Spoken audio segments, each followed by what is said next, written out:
He was an unruly man, but he had two very loving dads, and their two fathers were two people who loved each other. It was while Ai was carrying on with his juvenile affairs that his father called and asked his no-good son to return to Thailand from Toronto. If he doesn't comply, he'll have to confiscate his luxury car. This forces Ai to say goodbye to her old love and rush to follow her father back to Thailand. Having just returned to Thailand, Ai meets the man of her destiny in school. His handsomeness catches Ai's eye and he becomes Ai's love at first sight. This handsome boy in a hurry suddenly drops his keychain and Ai immediately goes up to help him pick it up, which is their first encounter. Back home, after the report, Ai met her second dad and spent the evening catching up with him. The next day, Ai, who came to report to school as promised, happened to be transferred to the class of the handsome boy she met yesterday. To make sure Ai is not alone, the handsome boy himself invites him to sit next to him. Eventually, the two tell each other their names, and the handsome boy turns out to be named Chan, and so it was that they met again in school. To show his welcome for making a new friend, Chan is going to treat Ai to a big dinner. Instead, Ai is paying for Chan, and with that, off to the cafeteria for dinner with their best classmates. Everyone had fun and laughed every time they saw Chan during the meal, because Chan is such a fun person to be around. Despite his own humor, he knew very little about his friends. They have an unintentional conversation about girlfriends, and while it's understandable that Chan doesn't have a girlfriend, it's surprising that the handsome Ai is also single. This came as a surprise to the group of students, but Ai, who likes Chan a lot, takes the opportunity to make her first confession of love to him. Slowly, he learns that Chan actually has a favorite girl, which makes Ai jealous. In the end, all he could do was apologize to Ai with a drink. Their friendship has grown by leaps and bounds from day one. After dinner, they all went home individually, leaving Ai and Chan alone. But Ai wanted to see where Chan was going all dressed up. After learning that he is going to meet his pretty schoolmate, Ai is ready to go with him. In the end, Chan was forced to agree. When they arrived, they saw the schoolgirls, but Chan was eager to invite them to sit next to him, but they refused. Ai had to leave quietly so as not to delay them. When he returned again, however, he had a charming guitar in his hand and performed a strumming song. This moving voice attracted the attention of everyone around. The next day, he comes to school and meets a crying Chan because he was supposed to ask his schoolmate out last night, but everything didn't work out the way he wanted it to because she has a beloved boyfriend, so Chan had no choice but to run away. To make Chan feel better, Ai insists that she is ready to treat Chan to dinner, but the destination is Ai's home. On the way home, Chan asks about Ai's type of girl, but Ai didn't want to answer that kind of question and had to change the subject. Suddenly, Chan mentioned one of the schoolgirls who had been mesmerized by him the last time he played the guitar. This schoolgirl is, however, the prettiest girl in the management school, but Chan wants to make the marriage work and accepts gifts from people. But when Chan brings up this schoolgirl, Ai tells him to shut up because Ai already has a crush on someone. She just doesn't want to say it. The students who arrived at Ai's home felt that Ai was an unapologetically rich young man, as the house was bought by his father with his adoptive father. The mention of this made all the students aware of the family's situation, and mentioned about Ai's transfer to another school. Because Ai transferred to another school because he got into a fight with a student from his old school and was discouraged from attending. Chatting away, Chan was looking for her own little yellow duck. However, in school, Ai follows Chan around all day, just picking up ducks for him and doing nothing else. Finally, the conversation was almost over and everyone got together to celebrate. Ai looks over at a drunk Chan, filled with love sickness, or she wouldn't have been picking up his ducks for him. Afterward, Chan is still stuck in yesterday, and the thought of what happened yesterday makes him regret it. More than that, he doesn't know how to deal with a nervous Chan who wants to go out and meet people in women's clothing. But it's downright awful to think about. But he suddenly thinks of Dun and prepares to go to him in the evening to answer questions and relieve himself. And Ai, who cares about Chan, has been quietly following his status and has already prepared takeout for him. He was pretty happy when he picked up his takeout. Just as he entered the house, he lost his little yellow duck again. Ai contacts him outside. Chan just doesn't want to see Ai, and the two are at loggerheads between the doors for a long time. In the evening, Chan comes to Dun and inquires about what to do about having sex with her friend and that the other person is not a girl but a boy. But Dun tells him not to take it to heart and just consider it a life experience. Just as Dun is fighting with Chan, Ai immediately rushes in and pulls Dun away. Just because of this one misunderstanding, it makes Ai more sure that he likes Chan, and Chan is at a loss for words. Finally, the two make a pact to go back to being friends if being lovers doesn't work out. Chan, after the covenant, acted particularly casual. Since their covenant, they've had a small blessing of their own, but physically and mentally tired, Chan wants to rest quietly and not let Ai do anything extra. and unclear as they were, their moments together were filled with happiness.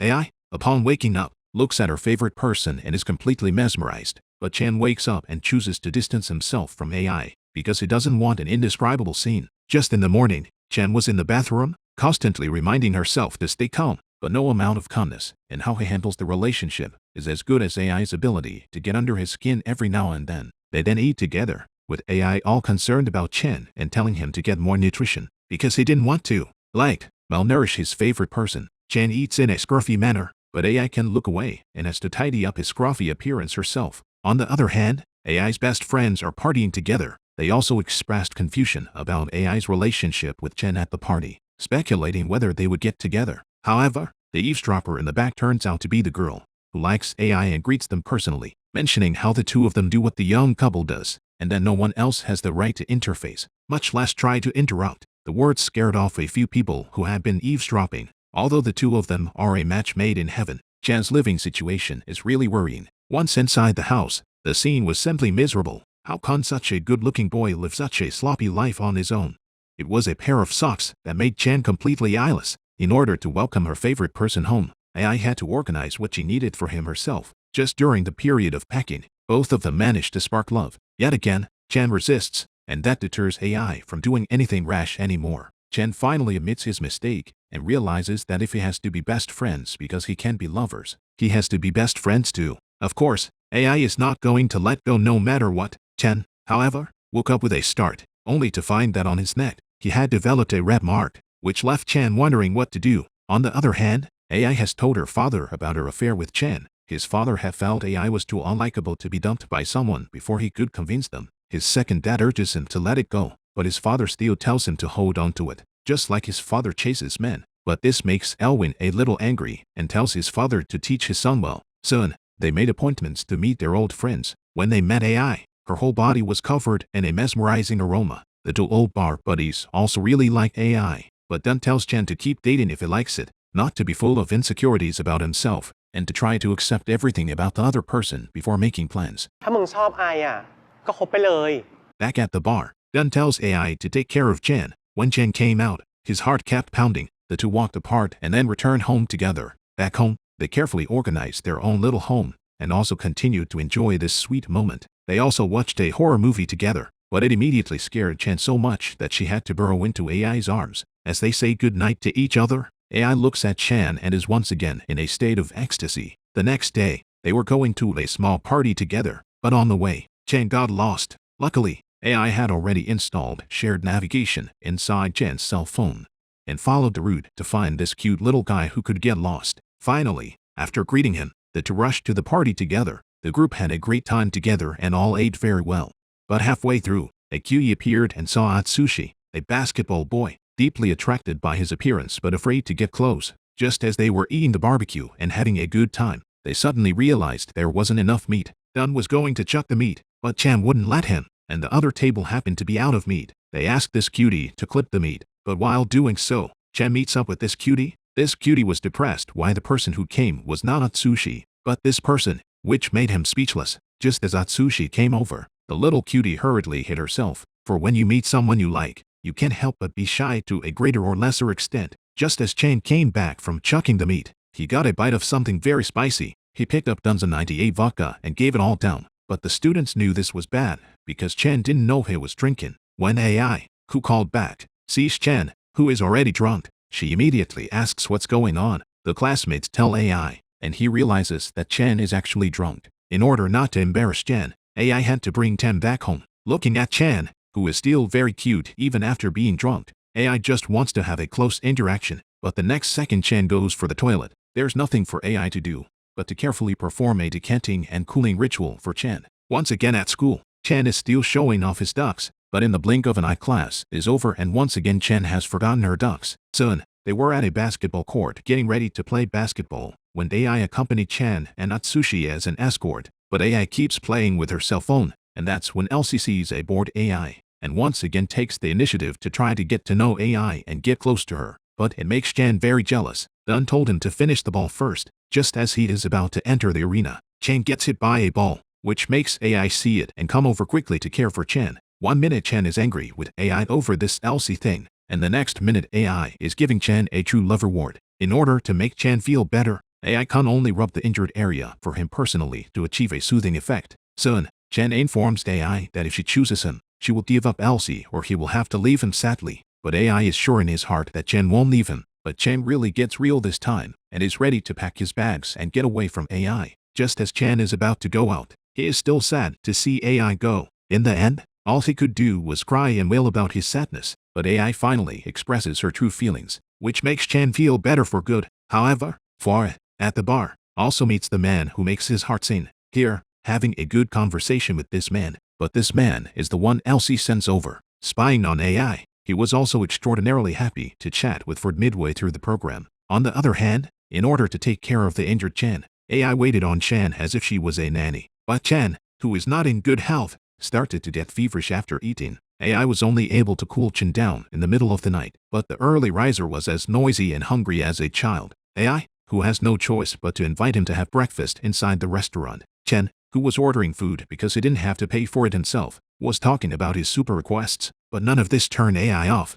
Instead, it made AI love his little cutie even more. Another sweet moment for them. When it was over, he even spent the night at Chan's house, a happy moment exclusive to them. However, soon Chan's father comes over to disturb them. Still in school during the day, they would have had good lessons together. But halfway through, Chan fell asleep and AI had to take care of Chan. But this made his friends very suspicious. When they finally got to the cafeteria, they were all eating, except Chan, who was still drowsy. But halfway through, his friend gave him something to eat, and instead of eating it, he went home and wanted to try the thing with AI.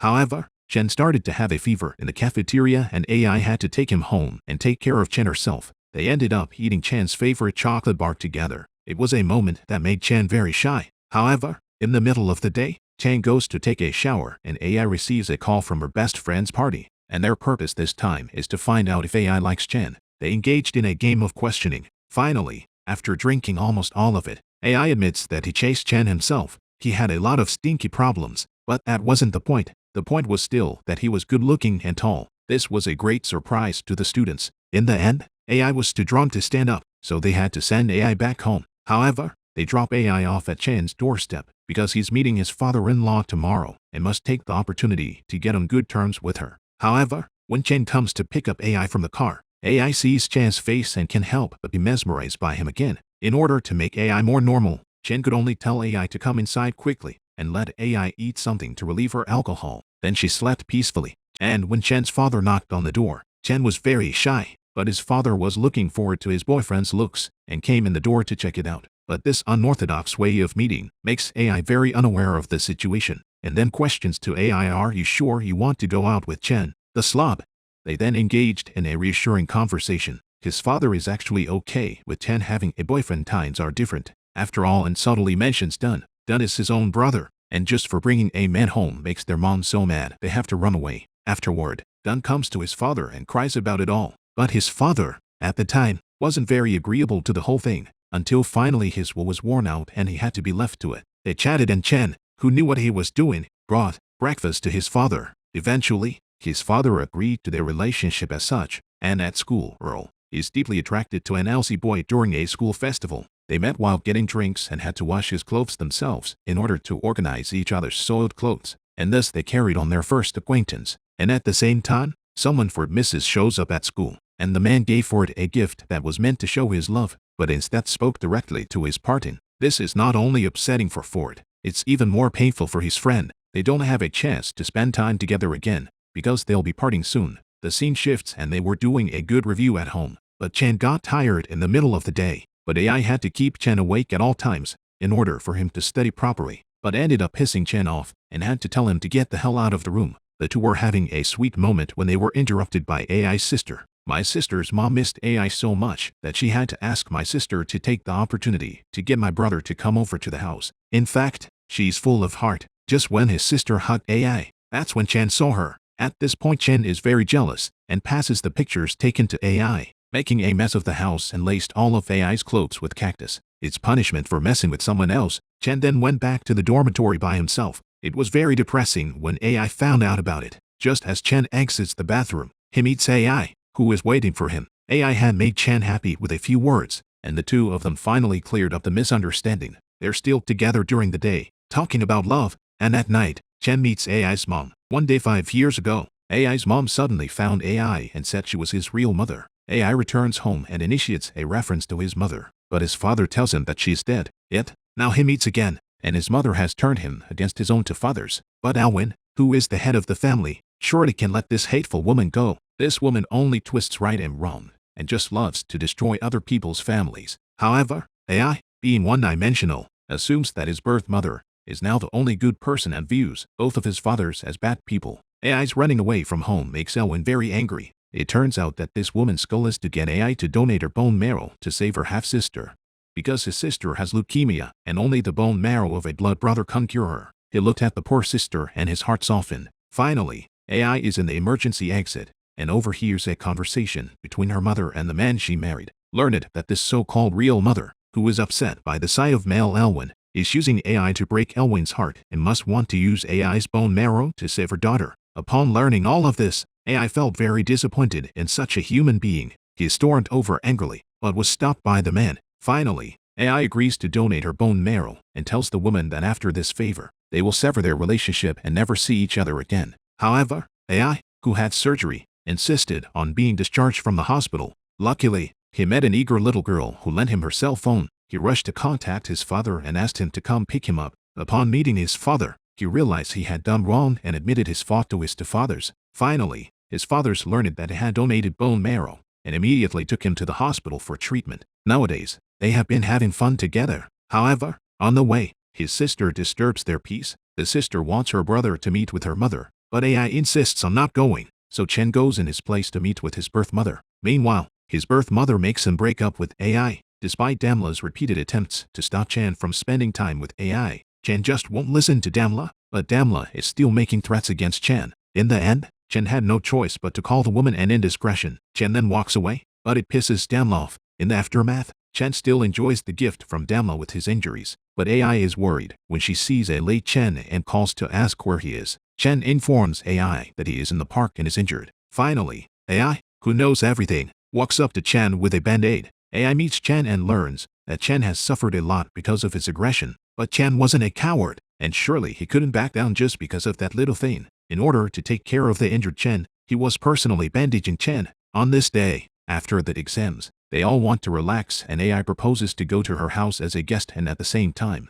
it's just the right time to ease Dunyun's lost love. The next day, everyone is ready to go, but Chen is in a bad mood because Chen, last night, had been so nervous about meeting AI's father that he couldn't sleep. They finally arrived at their home, but Chen was still a little embarrassed and used various reasons not to want to get off the bus, and finally got off the bus under AI's coercion. However, Ailongnhai, who is the head of the family, feels that Chen is a very nice boy and agrees with the marriage. And Chen, who was very happy to meet AI's father, ended up having a seafood feast together. The scene shifts and Ailongnhai is with AI. Feeling idyllic, the two made each other appreciate each other during their conversation and had a great time together. Lastly, he also tells Chen to get ready, because it will soon be time for their wedding, and the bride price will not be small. However, AI is very upset when Chen comes back into the room again. It's all because Chen is getting too close to other men, making AI a little jealous and acting like she's not happy about it. However, through Chan's persuasion, he gets AI to make up with himself quickly.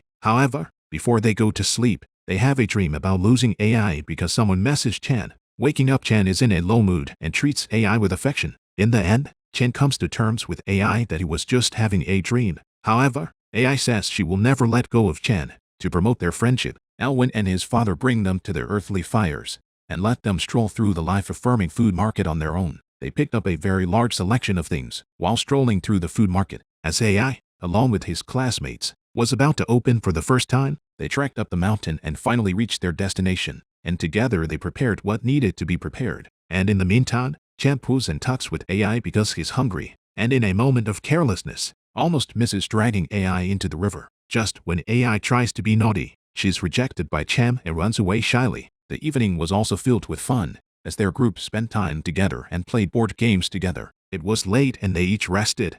And during the break, AI personally let Chen have his clothes because he was so afraid of the cold. They spend their first night together at the top of a mountain, but halfway through the night Chen wakes up only to realize that AI, on the other hand, has been up all night. Both were awake, so they took the opportunity to create a romantic atmosphere. They talked a lot together. Funny things that only they knew. The moments were filled with affection as both parties chatted. When they go home, they are also meant to stick together and not want to be separated. In the middle of the day, Ai is very jealous because Chan takes a phone call from her schoolmate. The next day, when they come to school, they are ready to have breakfast, but Chan suddenly has an attack because he has dengue fever. Ai wants to take him to the hospital, but Chan is refusing to go because he's afraid of needles. But Ai had to hospitalize him because it wasn't a minor illness. Eventually, Chan was hospitalized and treated. Chan's father and Ai take shifts to take care of him, but because Chan's father has to go on a business trip in the middle of the day, Ai can only stay with Chan all day. Not only does Ai care about Chan, but Ai's two fathers are also worried about Chan and bring him his favorite yellow duck and fruits. Midway through the movie, Ai's father and Elwing were also showing love at all times, so as not to disturb them. Ai's two fathers left after delivering their things, and at the hospital, they have always maintained a no-nonsense attitude. When they got home, they woke up and got ready to go shoe shopping. During the shoe shopping, Ai took the opportunity to propose to Chan. The proposal was rushed. In the evening, they take Chan to the roof of the school building for a formal confession. Their love is like a scorecard that builds and builds, and the two can't be separated from each other from time to time. In the evening, they were still enjoying happy times together.